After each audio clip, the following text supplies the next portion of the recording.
مشاهدينا الكرام، اليوم الجمعة كان هناك حدث اجتماعي ديني ممتاز نخص به تحية خالصة للنجم حسني عبد ربه الذي من الله عليه اليوم بتحقيق حلم من أحلام حياته كما ذكرنا الجمعة الماضية بافتتاح مسجد بناه لله وأطلق عليه اسم نور الله، مسجد نور الله في أبو صوير الإسماعيلية، مسقط رأس حسني عبد ربه بحضور شيخ الأزهر ومحافظي الإسماعيلية ولفيف من القيادات السياسية والتنفيذية والرياضية.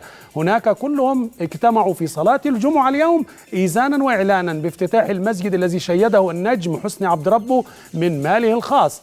وكان حسني عبد ربه مع زميله محمد أبو تريكة ساهم بفاعلية وبمبالغ كبيرة في تشييد مسجد في كوماسي وعدوا به أهالي كوماسي في مدينة كوماسي الغانية حينما كان المنتخب المصري يلعب هناك عام 2008. نبارك لحسني وندعو الله أن يتقبل منه هذا العمل في ميزان حسنته.